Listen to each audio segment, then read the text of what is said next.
Dernière ligne droite de regard croisé, le Togo, le grand mouvement citoyen de libération nationale selon Jean-Pierre Fabre. Ce qui veut dire que c'est fini avec la C14? Non, je crois qu'il faut un rectificatif parce que vous parlez donc de... Le grand mouvement citoyen de libération nationale. Voilà, pas de Jean-Pierre Fabre. Non, pas de Jean-Pierre Fabre parce que... Comment c'est de qui? C'est de la coalition. C'est du peuple togolais. C'est la coalition. Non, écoutez, c'est la coalition qui l'a annoncé. Pas le truchement donc d'une conférence de presse. Et moi, j'y étais. Okay. J'y étais. Donc, vous n'allez pas me dire que c'est bon. Il est vrai. Jean-Pierre Fabre a repris cela dans son discours. Okay. Mais c'est la coalition qui l'a dit et repris par Jean-Pierre Fabre dans son discours. Là, nous sommes clairs. Maintenant, ce mouvement... C14, c'est fini. Non, vous savez, moi, j'ai toujours l'habitude de dire que la lutte politique togolaise n'est pas une lutte de partis politiques. Je l'ai souvent dit à maintes reprises. Aujourd'hui, je crois que nous convergeons vers l'idée où les gens savent aujourd'hui qu'il faut une effervescence générale. Il faut une conscience collective. Pourquoi? Parce que si nous prenons le sondage de Afrobaromètre en 2015, en janvier 2015, il est dit que 85% des Togolais veulent le changement. Veulent les réformes. Il faut pas 85% des Togolais veulent le changement. C'est ce qui est dit en janvier 2015. Le monsieur est en train de... Non, il dit des discrétions. Bon, vous savez, Dominique est devenant aussi vieux. Il ne garde plus. Il ne garde pas rien. Je vous dis, quand on va sortir, les Togolais nous écoutent. Ils peuvent déjà aller sur leur compte Google et voir que ce que je dis, je le répète, 85% des Togolais en janvier 2015 disent qu'ils veulent le changement. C'est ce que Afrobaromètre a dit. Les Togolais peuvent le vérifier. Maintenant, si aujourd'hui, il y a quand même cette majeure partie-là, et là, c'est le peuple, hein, parce que moi, j'ai souvent l'habitude de dire que c'est le peuple est dans la rue. Les gens m'ont souvent dit, moi, c'est qui le peuple? Le peuple, nous l'avons vu la dernière fois. Ce peuple ne s'est pas manifesté, et nous avons vu que ce ne sont que des observateurs qui étaient là. Si on leur donnait même la chance, ils pouvaient même voter. Donc, aujourd'hui, nous sommes dans un pays où la majeure partie de la population veut le changement, veut l'alternance.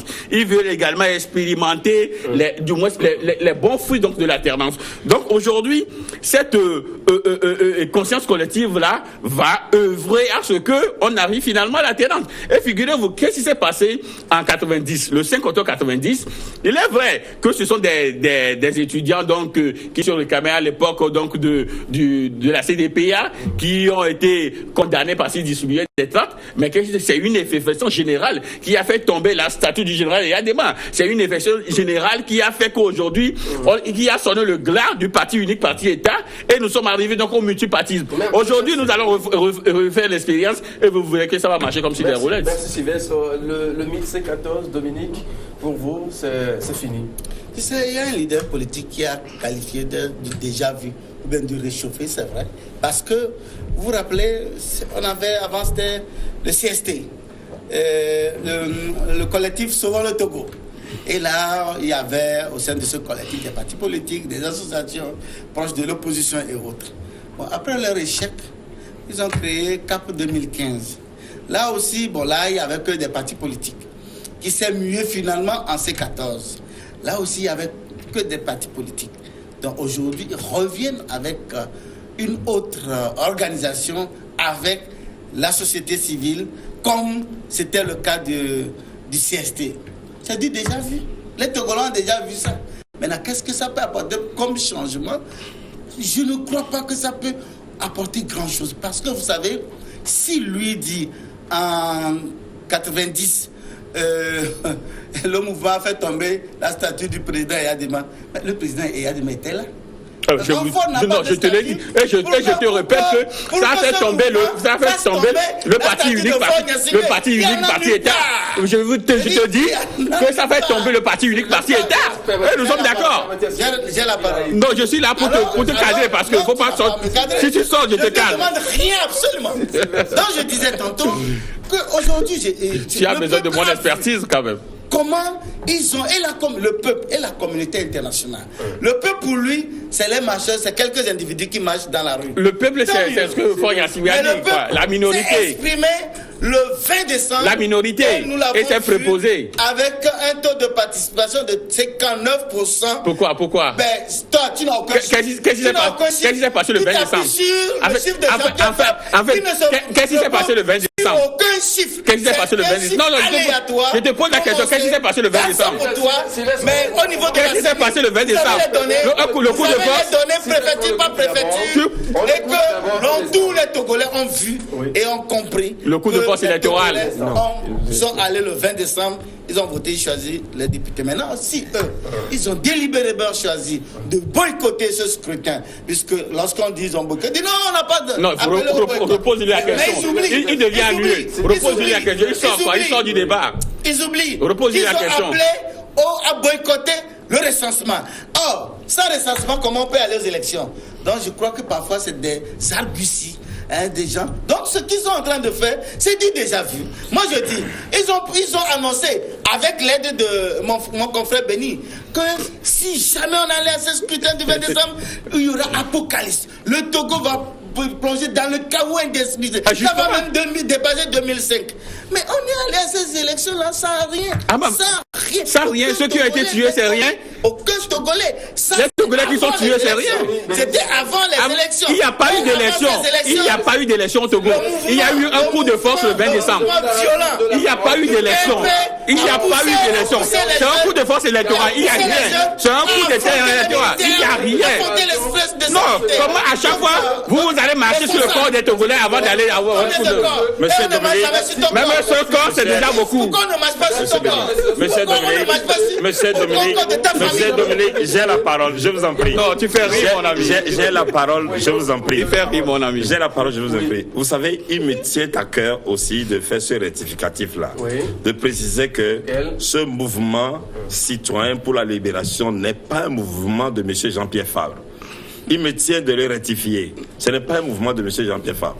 Et ma foi, je crois que je dois dire, sur vos antennes ici, j'ai dit que la tenue de ce scrutin, de ce passage en force du 20 décembre dernier, matérialise l'échec de la CEDEAO et l'échec des chefs d'État africains qui composent cette CEDEAO-là. Voilà. Bon, maintenant, mais je dis bravo à la CEDEAO. Je dis bravo à la CEDEAO parce que elle a ouvert la voie maintenant aux citoyens, à toutes ces voix, que ce soit les catholiques, les cadres musulmans, les populations, la société civile, tous ceux-là qui ont levé la voix pour dire non à ce passage en force du 20 décembre. Maintenant, la CEDEAO leur a ouvert la voie, la possibilité maintenant de se constituer en ce mouvement citoyen pour la libération.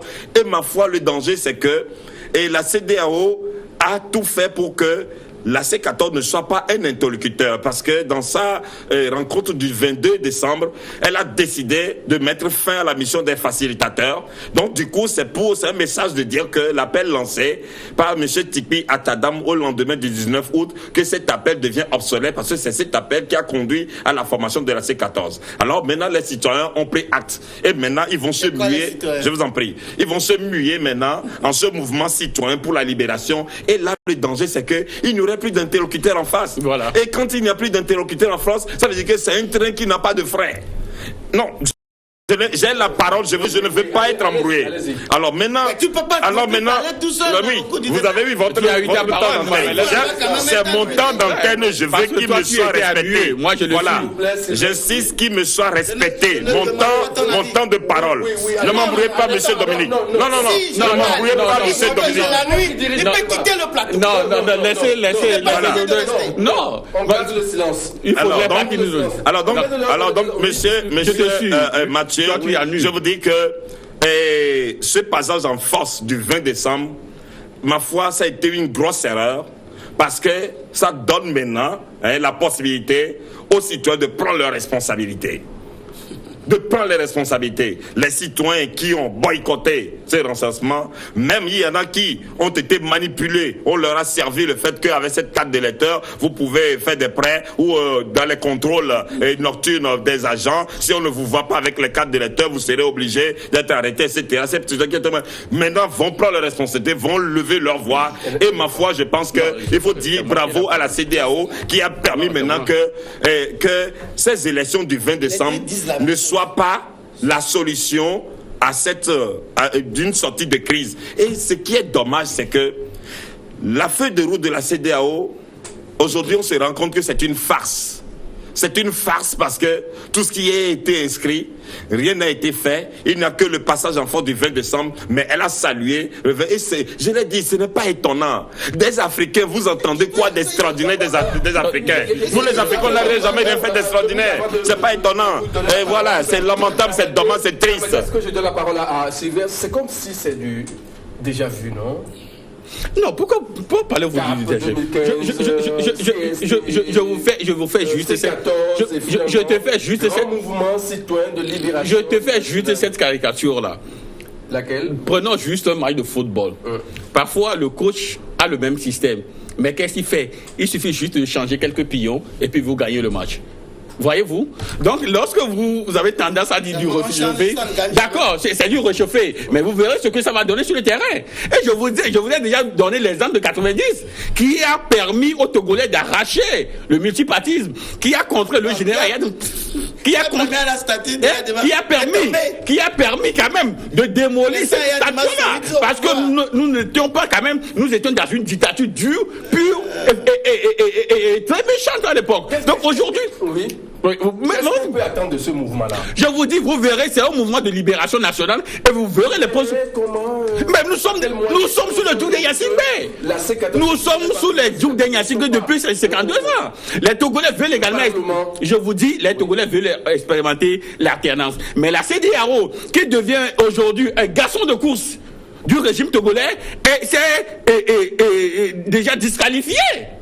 Et moi, j'ai toujours dit que la CEDEAO, c'est un faux. J'ai toujours dit que la CEDEAO... Des élections tenues avec des militaires dans la rue. Ils ont fait contre des élections... Aujourd'hui, ça nous a permis... Des élections tenues avec des militaires dans la rue. Moi, je ne vois pas ça en Occident. Je ne vois pas ça avec les gens de la parole. Voilà. Je crois qu'aujourd'hui, des militaires avec des armes de guerre. J'ai la parole. Je crois que j'ai la parole et que Dominique, il faudrait quand même... respecter le plan. Aussi, hein? Il faudrait... Bon, je t'ai dit, mais écoute-moi quand même. Je sais que... Mais écoute-moi. Donc il faut faire violence avec toi pour m'écouter. Donc tu auras dit véritablement à ceux-là que aujourd'hui... Je parle donc du débat. Je te dis que ce mouvement de libération nationale fera ses preuves. Et moi je le dis sur ce parcours. Vous verrez ce que ça va donner. Parce qu'aujourd'hui, les Togolais, aucun Togolais ne se reconnaît plus en ce régime-là qui est là. Aucun Togolais. La preuve, tout à l'heure, ils me disaient, j'ai pas voté. Justement, je peux pas apporter ma caution à cette forfaiture-là, à ce coup d'État, à ce coup de force électorale, jamais. Mais moi, j'ai voté. Tu as dit, les Togolais n'ont pas voté, mais moi, j'ai voté. C'est pourquoi j'ai dit la minorité s'est proposée. Tu es de la minorité. Tu es de la minorité. Tu es de la minorité, tu fais partie des proposés. Merci Sylvestre. Vous savez, oui. C'est vraiment extraordinaire, notre opposition. Mais malheureusement, ils sont suivis bien.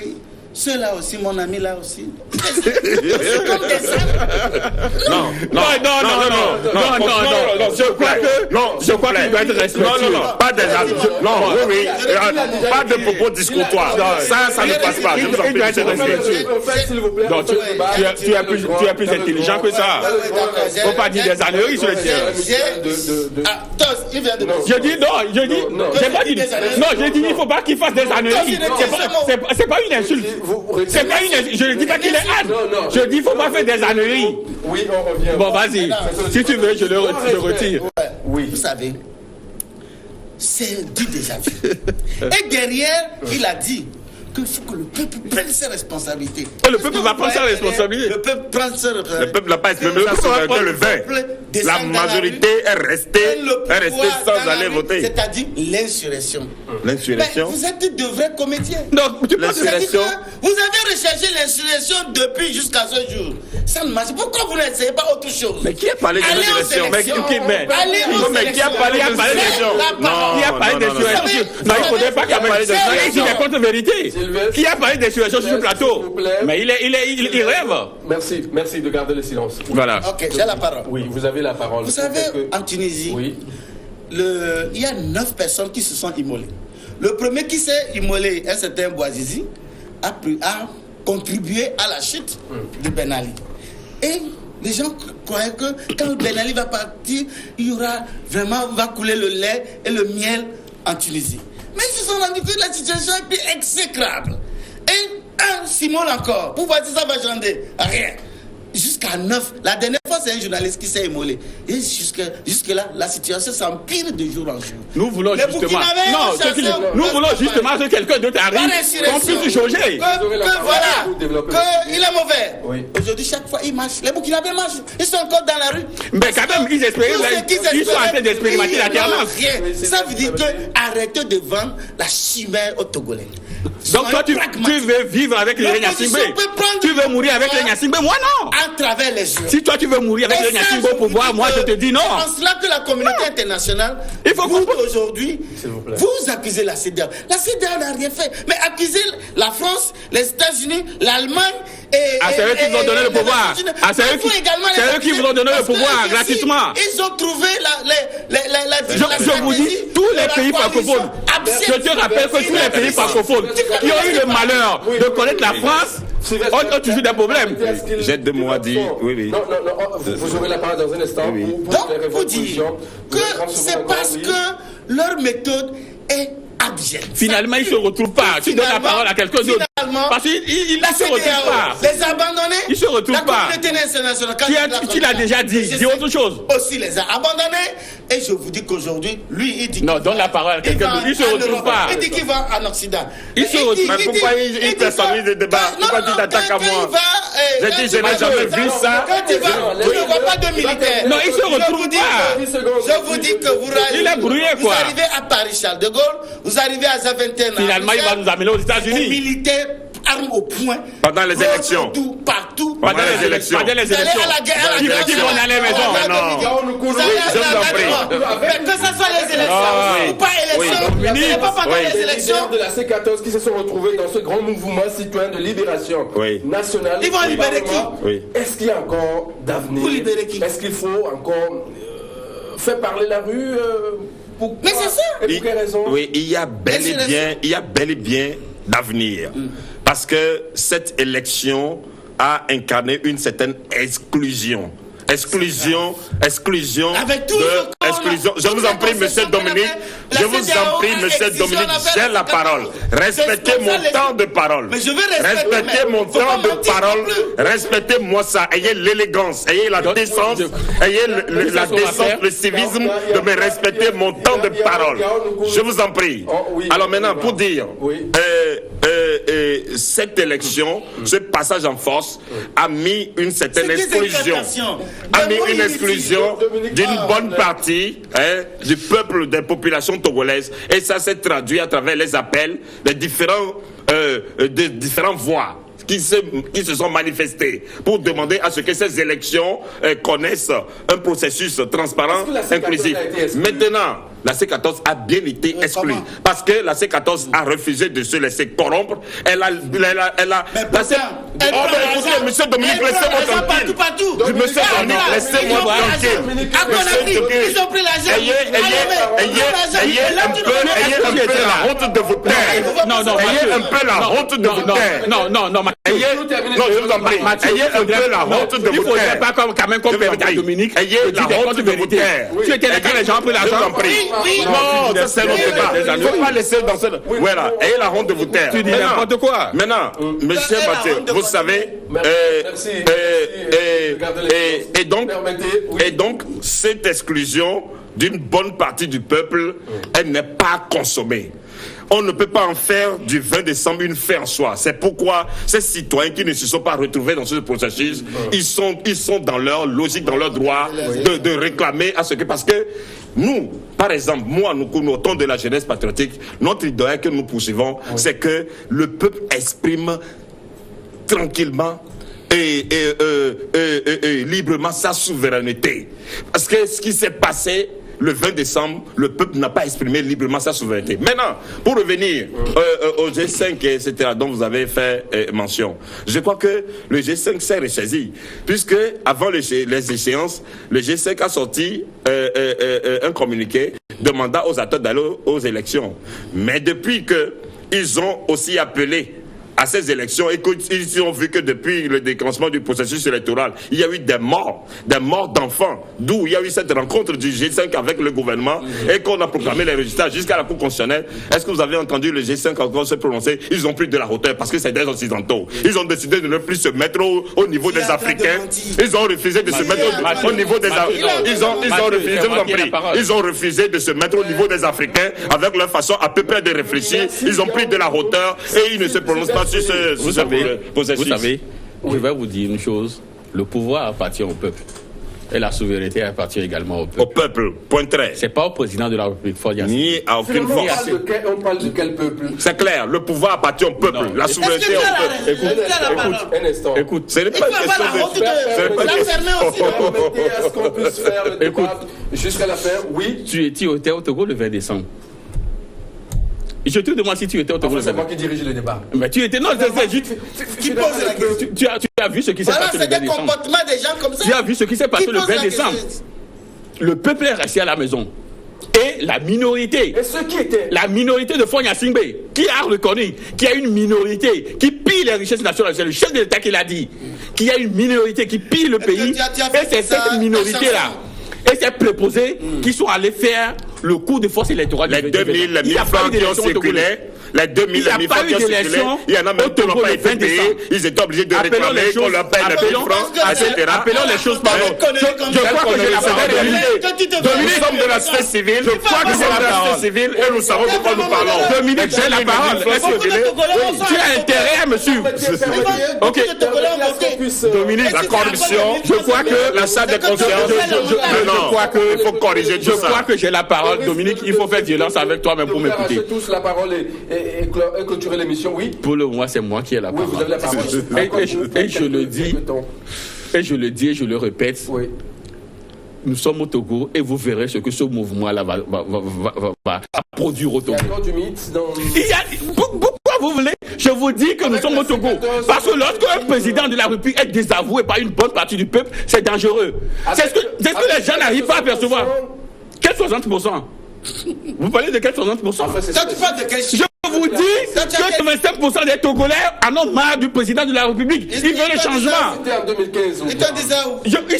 Est-ce que quand le peuple est sorti en août 2017, qu'est-ce que le peuple a demandé? Les réformes constitutionnelles et institutionnelles. Ils ont eu quoi comme réponse? La violence brute et des tueries. Ils ont eu comme réponse la violence brute et des tueries. Maintenant, le peuple a demandé à ce que le président de la République...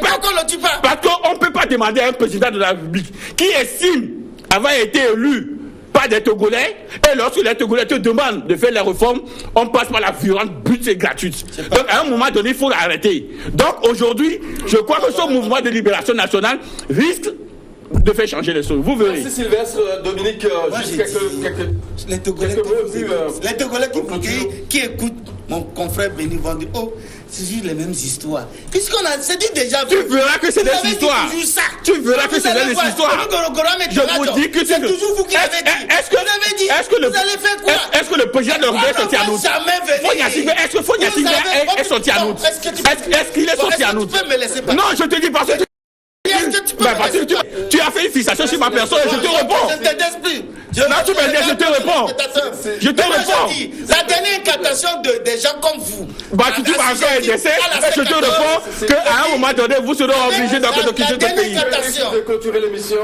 Non, j'ai la parole. Parce que le monsieur David, il est de la démagogie, il est dans les chimères, il est dans les nuages. Comme lui, c'est de dire que... C'est quelqu'un qui ne comprend rien. La tenue de ces élections. Mais ces élections se sont déroulées comme sur des roulettes. Mais vous avez marché sur le corps du site togolais. Vous avez marché sur le corps du site togolais. Vous avez marché sur le corps des Togolais. Vous savez ce qui s'est passé à Agouin? L'armée qui se retrouve sur un terrain de manifestation. Vous leur donnez des bidons de C'est toi qui les donnes. C'est toi qui les donnes. Je vous dis déjà qu'ils manifestent pacifiquement. Dès que vous tirez sur eux, c'est du cynisme absolu. Il faudrait à un moment donné que vous compreniez que c'est du cynisme. Vous ne pouvez pas diriger un pays avec la violence. Vous ne pouvez pas diriger un pays. Non, c'est du cynisme, monsieur. C'est du cynisme. C'est du cynisme. En tant que Togolais, si tu es conscient avec toi-même, je te dis, si tu es conscient avec toi-même, tu vas remarquer qu'à un moment donné, on ne peut pas tuer. On ne peut pas tuer pour conserver le pouvoir.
美方捏造事实，无中生有，在网络安全问题上对中方进行无端指责，以所谓的网络窃密为由，对2名中方人员进行起诉，此举严重违反国际关系基本准则，严重损害中美关系，性质十分恶劣。中方对此坚决反对，已经第一时间向美方提出了严正的交涉。Das behaupten ja, Rumänien ist für den Vorsitz des Rates der EU vorbereitet. Wir sind gut vorbereitet. Ich hatte zu diesem Thema gestern ein Gespräch mit der rumänischen Regierung und wir sind recht zuversichtlich, dass wir den Vorsitz in angemessener Weise umsetzen werden. Trotz einigen extrem schwierigen Themen, die auf uns zukommen, Brexit, Migrationsfrage, nächster Haushalt der EU. Mehreren Wochen gesagt, dass wir nicht entsprechend vorbereitet sind, weil zu der Zeit unser damaliger Europaminister unerwartet und mit etwas undeutlichen Erklärungen zurückgetreten ist. Das war damals ein Problem. Auch bei dir bedanke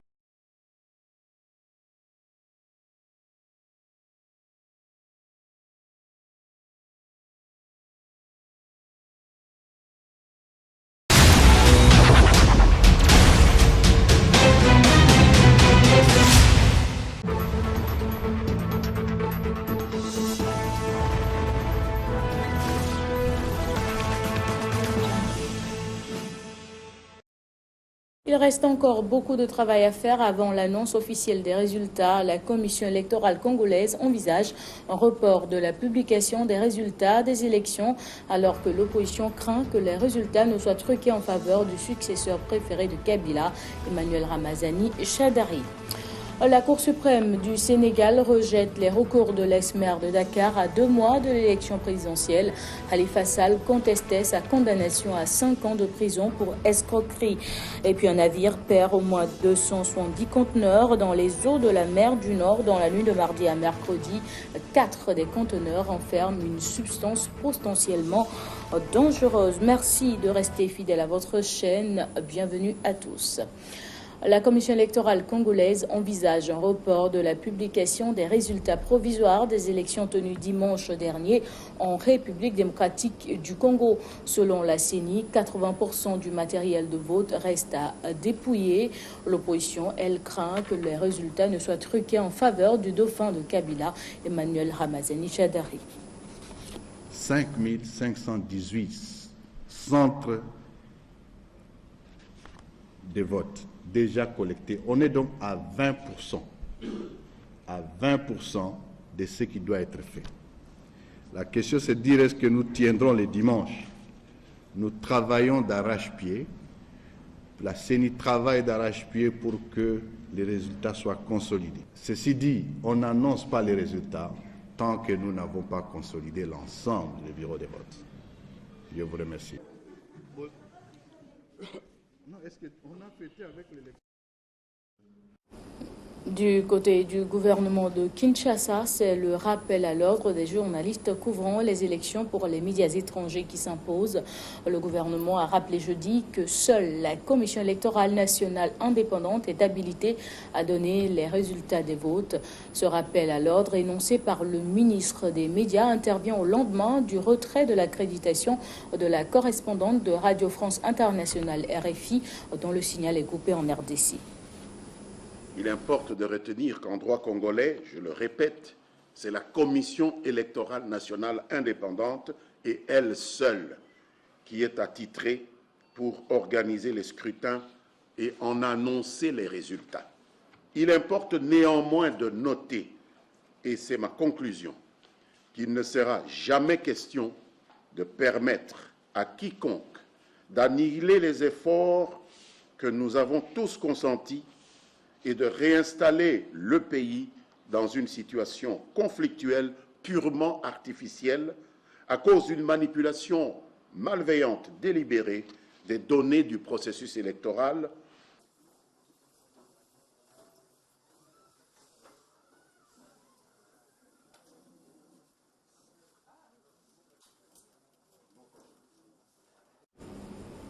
Au Sénégal, Khalifa Sall va devoir rester en prison. La Cour suprême a rejeté jeudi les recours de l'ex-maire de Dakar qui contestait sa condamnation à 5 ans de prison pour escroquerie. Mais ses avocats n'entendent pas en rester là. Helmut Pinto.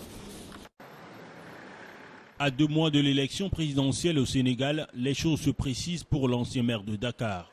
La Cour suprême vient de rejeter son recours. Khalifa Sall contestait sa condamnation à 5 ans de prison pour escroquerie. Selon le président de l'audience de la chambre criminelle de la Cour suprême, les pourvois sont irrecevables ou mal fondés. Dans sa décision, la Cour n'a pas prononcé l'interdiction des droits civils et civiques à l'encontre de M. Khalifa Sall. Donc nous en déduisons que jusqu'à ce jour, il reste électeur et éligible. Membre dernier. Et donc en fait la Cour a rejeté les moyens qui ont été soulevés et a bon droit à rejeter le pourvoi de Khalifa Babacar Sall et autres. Et maintenant, je pense qu'en fait, la décision en elle-même, c'est une décision qui est conforme au droit. La défense de l'ancien maire de Dakar annonce d'ores et déjà un ultime recours, la procédure de rabat d'arrêt qui permet aux partis de contester un arrêt pris en cassation en cas d'erreur manifeste. Étant l'un des principaux opposants au président Macky Sall pour la présidentielle du 24 février, Khalifa Sall et ses avocats ont toujours dénoncé un procès politique de nature à l'empêcher de se présenter pour la prochaine présidentielle. Dès l'annonce du rejet au recours de l'ancien maire de Dakar, ses partisans se sont rassemblés devant la Cour suprême. Pour le moment, nous allons occuper les rues parce que maintenant, c'est aux femmes maintenant d'être les locomotives du combat pour que Khalifa Sall, mais aussi Karim Wade puissent être des candidats. C'est pour l'intérêt du Sénégal, c'est pour l'intérêt de la démocratie au Sénégal et nous allons nous battre. Khalifa Sall, socialiste dissident, avait été condamné à 5 ans de prison pour escroquerie sur les deniers publics le 30 août dernier par la Cour d'appel de Dakar dans un dossier concernant la gestion de la capitale sénégalaise dont il était maire depuis 2009. En prison depuis près de 2 ans, des partisans estiment tout de même qu'il reste en course pour la présidentielle.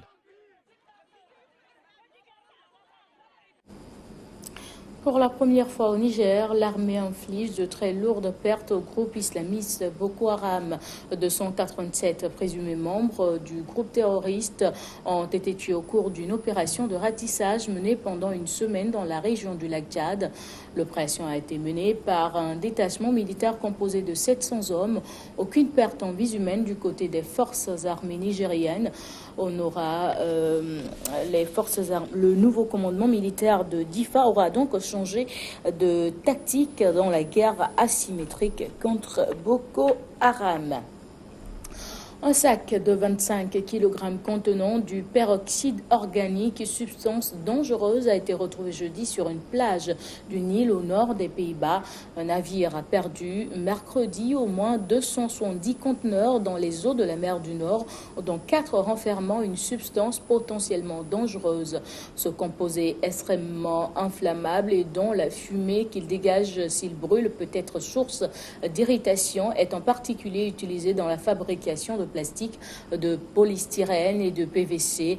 Les conteneurs du MSC Zoé sont tombés à l'eau dans la nuit de mardi à mercredi à proximité de l'île allemande de Borkum. Visite du président irakien à Ankara ce jeudi. La Turquie et l'Irak ont insisté sur leur volonté de renforcer leur coopération dans la lutte contre le terrorisme. Ankara avait déjà appelé Bagdad en décembre à coopérer dans la lutte contre le PKK qui mène une insurrection armée en Turquie depuis 1984 et qui dispose dans le nord de l'Irak de bases arrières régulièrement visées par les forces armées turques. Tino Amikanvi. Des voix s'unissent au Moyen-Orient pour éradiquer le terrorisme. Ce jeudi, la Turquie et l'Irak ont insisté lors d'une conférence de presse conjointe sur leur volonté de renforcer leur coopération antiterroriste. Le président turc Recep Tayyip Erdogan a exprimé en présence de son homologue irakien en visite à Ankara l'importance qu'il y a pour les deux pays de travailler ensemble. Les organisations terroristes comme Daesh, le PKK ou FETÖ sont une menace tant pour la Turquie que pour l'Irak. Nous avons abordé ce sujet en détail. Nous sommes conscients de l'importance que nous travaillons ensemble pour avoir du succès dans notre lutte contre le terrorisme. Si Dieu le veut, nous allons approfondir notre coopération dans ce domaine.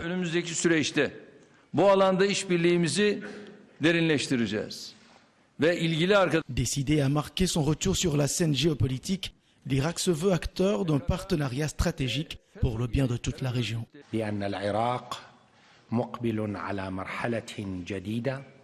Nous avons besoin d'un soutien étranger, mais nous n'avons pas besoin d'une validation étrangère. Le peuple de cette région et ses leaders sont capables de travailler et de coopérer ensemble pour éradiquer les conflits et les tensions dans l'intérêt de nos deux peuples.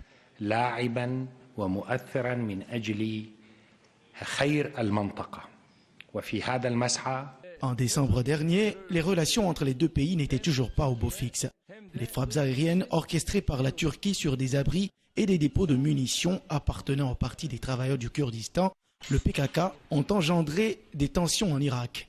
Aujourd'hui, Ankara et Bagdad promettent de renforcer leur coopération contre le PKK, le groupe État islamique et le mouvement guleniste accusé par Ankara d'avoir fomenté le putsch manqué de juillet 2016. Centaines de jeunes médecins dans les hôpitaux publics.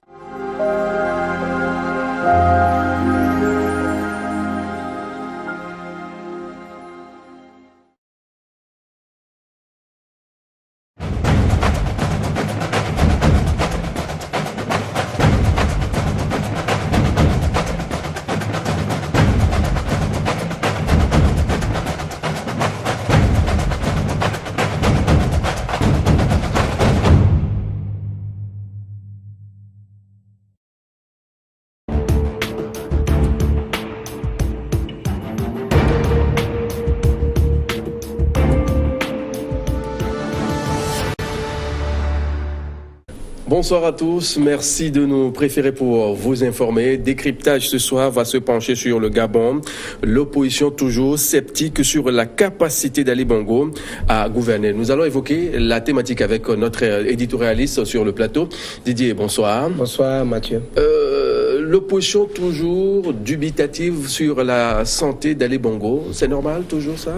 Oui, évidemment, normal parce que tout le monde sait ce qui arrive finalement à Ali Bongo, un président de la République qui est allé en visite en Arabie Saoudite, mais qui n'est plus revenu depuis lors, parce que frappé par un AVC. Un AVC, c'est pas n'importe quelle maladie, même si le président s'est offert le luxe de parler pour quelques minutes, 3 minutes exactement et quelques secondes. Ça ne rassure pas, ça ne l'extrait pas. Et ça n'excuse pas le pouvoir gabonais de ce qui se fait actuellement là-bas. Et donc l'opposition a droit de continuer à exiger le départ du président de la République gabonais et qu'on constate véritablement qu'il y ait vacance de pouvoir et que le pouvoir soit transféré à la présidente du Sénat pour une transition pacifique, une transition démocratique, et qu'un nouveau président de la République soit élu, cela arrangerait tout le monde, y compris le parti au pouvoir au Gabon. Mais c'est quand même un pas, non, Didier Assogba, parce qu'on sait que de par le passé, plus de 2 mois de cela, et le gars n'a plus prononcé un seul mot. On le voit capable de toutes ses facultés, enfin physiques, quand il levait la main, quand il rassurait le peuple gabonais sur son état de santé, puisqu'il disait qu'il va beaucoup mieux. Il a levé la main comme tu viens de le faire là. Non, il tentait de bouger la main, c'est pas qu'il a levé la main. Non, écoutez, moi je n'ai rien contre la personne d'Ali Bongo. Il est tombé malade et je compatis véritablement à sa situation et je compatis à la douleur et tout ce qui arrive dans sa famille. Mais quand on est dans le domaine d'un État, c'est beaucoup trop sérieux que de se donner dans du spectacle. Ce qui se passe actuellement à la tête du Gabon, à la tête du Gabon, à Libreville jusqu'à Rabat, c'est du spectacle pur et dur. J'avais déjà dit sur ce plateau que l'État gabonais, et je pense que les autorités gabonaises qui étaient restées, auraient dû constater simplement et dûment la vacance du pouvoir, parce qu'il est écrit, quand le président de la République n'est pas valide, n'est pas en mesure de gouverner, il faut constater la vacance du pouvoir et de transférer le pouvoir au président du Est-ce que dans le contexte actuel, on peut parler de la vacance du pouvoir? Évidemment. L'État, c'est une continuité, ça fonctionne toujours, non? Non, l'État gabonais ne fonctionne pas. Vous êtes dans un pays où des élections ont été faites en octobre, et parce que le président a connu cette difficulté-là, la Cour constitutionnelle a repoussé jusqu'à il y a lundi dernier, le 31 décembre, la proclamation définitive des résultats des élections législatives, pensant qu'entre-temps, le président de la République aurait pu être complètement rétabli pour regagner le pays avant la proclamation des résultats. Mais on ne peut pas attendre indéfiniment, les délais sont en train de finir et la Cour constitutionnelle a été obligée de proclamer les résultats des élections législatives il y a 2 jours, le 31 décembre. Et là, actuellement, il faut que le président de la République soit en mesure pour être sur le territoire, qu'on installe l'Assemblée nationale, qu'il fasse des consultations, qu'il nomme un Premier ministre et qu'on nomme un nouveau gouvernement pour continuer à gérer le pays. Mais il n'est pas là. Qui fait tout ça? Ce ne sont pas les prérogatives. En quoi sa présence est utile? Sa présence est utile parce que nous sommes dans un régime présidentiel. Quand on est dans un régime présidentiel, l'essentiel des prérogatives... Le chef du gouvernement, quand même, là... Le chef du gouvernement, il est juste chef du gouvernement. Il n'est pas président de la République. Donc, il y a un certain nombre de décisions qu'il ne pourra jamais prendre. Encore que le chef du gouvernement lui-même est nommé par le président de la République. Et celui qui est là actuellement, je dis, il est en train d'assurer la transition parce que une nouvelle Assemblée nationale doit être mise en place, un nouveau Premier ministre doit être nommé pour la formation d'un nouveau gouvernement. Je ne vois pas le Premier ministre actuel en train d'assumer toutes ces responsabilités-là, ni le vice-président de la République en train d'assurer toutes ces responsabilités. Un certain nombre de prérogatives leur a été confiées pour continuer à gérer à minima l'État gabonais jusqu'au retour au pays d'Ali Bongo, mais Ali Bongo étant le président, le chef de l'État élu, le chef de l'État gabonais, l'essentiel des prérogatives lui revient. C'est à lui de nommer le président, c'est à lui de nommer le Premier ministre, c'est à lui d'installer l'Assemblée nationale, c'est à lui un certain nombre de choses. Plein de décisions là-bas au Gabon ne peuvent jamais être prises ni par le vice-président, ni par le Premier ministre, et encore moins par les ministres, dans la situation actuelle où il y a une confusion terrible. On ne sait pas quand le président de la République vient, et donc c'est la porte ouverte. Il a dit son retour, c'est pour bientôt. Il a dit dans ce discours de 3 minutes, 7 secondes au plus. Ses proches ont dit mieux que ça, qu'il reviendrait dans quelques jours, mais il a fait près de 3 mois déjà, il est en train de faire près de 3 mois déjà hors du territoire gabonais. Le bientôt, c'est dans 2 ans, c'est dans 5 ans, c'est dans X temps le bientôt. Et donc, du coup, moi je dis, c'est aussi le problème que nous avons en Afrique et dans des régimes du type gabonais, par exemple.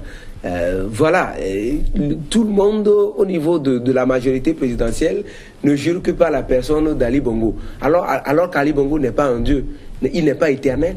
Il est appelé peut-être un jour à disparaître. Son père est mort, lui aussi pourrait appeler un jour par le Créateur à disparaître.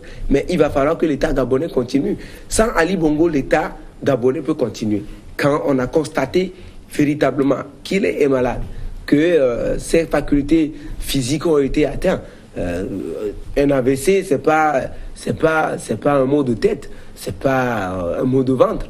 Un AVC, c'est une maladie très sérieuse et il a besoin de se départir du poids du président de la République et de toute cette concentration-là, de tout un État autour de sa personne pour aller se soigner, et le jour où il serait véritablement rétabli, il peut solliciter à nouveau le suffrage des Gabonais pour revenir à la tête de l'État gabonais, si véritablement les Gabonais le veulent encore à la tête du pays. Mais telles que les choses sont faites au Gabon, on comprend finalement que le pays fonctionne comme un royaume. Un certain nombre de personnalités considèrent Ali Bongo comme le roi. Eux, ils sont des sujets, ils sont des notables du roi. Et quand le roi n'est pas là, il faut tout faire pour assurer l'intégrité de son fauteuil président, de son fauteuil royal. Quand il reviendra, il va l'occuper. Sinon, quand il est tombé malade, on sait qu'il ne peut pas revenir d'ici tôt. Il faut juste constater la vacance. Et il y a bien d'autres personnalités au sein du régime gabonais qui peuvent diriger le pays peut-être mieux qu'Ali Bongo ne le fasse actuellement. Donc je pense que moi j'accuse véritablement tout ce beau monde-là au niveau du parti au pouvoir au Gabon, qui ont tout fait pour que la démocratie ne soit pas une réalité là-bas, qu'on ne puisse pas transférer le pouvoir à la présidente du Sénat pour une transition, et que les élections se déroulent. Peut-être on serait là en train de parler des élections si véritablement les gens au niveau du parti au pouvoir au Gabon étaient animés d'un esprit démocratique et qui voulaient véritablement que le Gabon soit en réalité une république, ce qui n'est pas le cas. Mais cette sortie est quand même rassurante du moment où il n'a plus parlé. L'opposition pouvait quand même donner maintenant un crédit à la personne quand même, non? Non, c'est rassurant pour qui? Pour les Gabonais, je ne crois pas. Mais pour sa famille, oui. C'est pour sa famille beaucoup plus. Il n'est pas mort, la famille peut être contente. Mais pour les Gabonais... Il a reconnu qu'il est un peu affaibli physiquement et maintenant que ça va beaucoup mieux, qu'il pense dans peu de temps revenir au pays, gérer les choses comme ça se doit. Et vous croyez à ça? Qu'il revienne au Gabon d'ici vendredi ou samedi ou dans une semaine? Vous croyez à ça? Dans 2 mois? Moi, je ne crois véritablement pas à ces promesses d'Ali Bongo. Je n'y crois pas. J'attends de voir, et je sais que plusieurs Gabonais non plus ne croient pas à ça. Moi, je dis, et je l'assume, l'État gabonais, tel qu'il est actuellement, les personnalités qui sont restées à Libreville et ailleurs sur le territoire gabonais ont failli à leur responsabilité d'assumer le cours normal de la démocratie au niveau du Gabon pour que l'État continue de fonctionner en dehors de la personne d'Ali Bongo. Il n'y a pas qu'Ali Bongo qui peut gérer le Gabon. Maintenant, un président de la République est appelé à se prononcer sur les sujets brûlants de l'heure et sur les dossiers importants de la nation. C'est en 3 minutes qu'on parle des dossiers importants de la nation, qu'on fixe le cap de la nouvelle année au niveau du pays, qu'on rassure les concitoyens par rapport au projet du gouvernement, le budget qui est voté, comment est-ce qu'il sera exécuté, les nouveaux projets du gouvernement, comment est-ce qu'ils seront mis en œuvre, l'avenir de la nation, comment est-ce qu'il l'entrevoit. Il n'a pas dit dans les 3 minutes. Il s'est beaucoup plus préoccupé de sa santé. Il s'est beaucoup plus... il a fait juste pour dire aux gens que je suis vivant, je ne suis pas mort et que bon, un jour je reviendrai. Mais ce n'est pas ça, là. Ce n'est pas ça, rassurer les Gabonais. Mais on a vu dans d'autres pays, quand même, comme l'Algérie, où le président Abdelaziz Bouteflika, depuis quelque temps, est dans les fauteuils roulants, mais le pays fonctionne.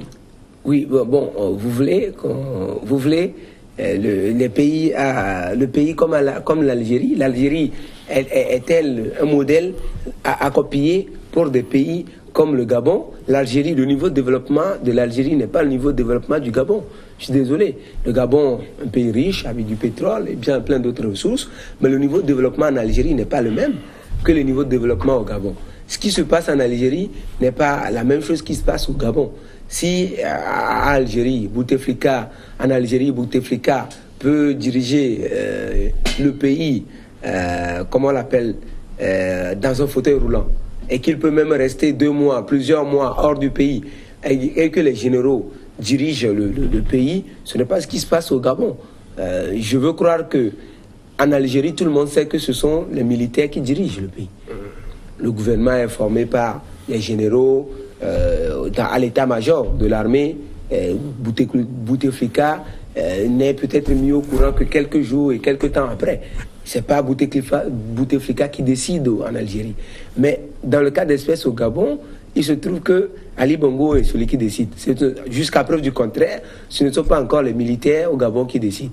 Donc du coup, je veux dire que ce n'est pas la même réalité. À moins qu'on veuille nous dire que l'État, enfin le régime gabonais est aussi un régime militaire ou militaro-civil comme ce qui se passe en Algérie. Et donc, pour moi, le modèle algérien n'est pas un modèle à copier. C'est également là le problème de nos élections présidentielles que nous organisons. Vous avez, ça s'en va il y a quelques mois seulement. L'année dernière, que l'élection présidentielle a été organisée au Gabon avec tellement de la contestation de la victoire, l'année dernière, il y a 2 ans, de la contestation de la victoire d'Ali Bongo. Alors que, avant d'être candidat, Ali Bongo est censé être examiné par un médecin, voilà, un médecin qui présente son dossier à la Cour constitutionnelle qui valide avant qu'il ne soit candidat. Quel est le travail que ces médecins ont eu à faire et qui n'ont pas pu détecter un certain nombre d'anomalies qui prédisposeraient le président de la République à une telle maladie qui arriverait et s'il le fallait invalider sa candidature pour ne pas créer ce dommage-là à l'État gabonais. Moi, je pense véritablement que le problème que nous avons en Afrique, dans tous les pays, c'est pas que qu'au Gabon, c'est le problème des hommes forts qui devraient animer des institutions assez fortes afin de permettre à ce que la démocratie s'enracine sur le continent et que la démocratie soit véritablement une réalité. Donc, Ali Bongo doit passer la main. Oui, véritablement. Il ne perd rien en passant la main à un dauphin. Voilà, on ne peut pas être éternel. Il ne peut pas diriger le Gabon non plus éternellement. Son père a fait 50 ans, mais un jour il est mort. Lui, il est venu. Il faut qu'il comprenne la réalité, qu'il ne peut pas faire autant que son père. Mais si le sort a décidé qu'aujourd'hui il soit invalide, il faut qu'il sache lire dans l'avenir, sache lire dans les phénomènes. Dieu nous parle très souvent à travers des phénomènes. Il faut qu'il passe la main et sache quitter les choses avant que les choses ne le quittent. Didier Assogba, merci d'être passé. Merci Mathieu. L'info, c'est l'heure, une pause. On se retrouve juste après pour la suite de l'émission.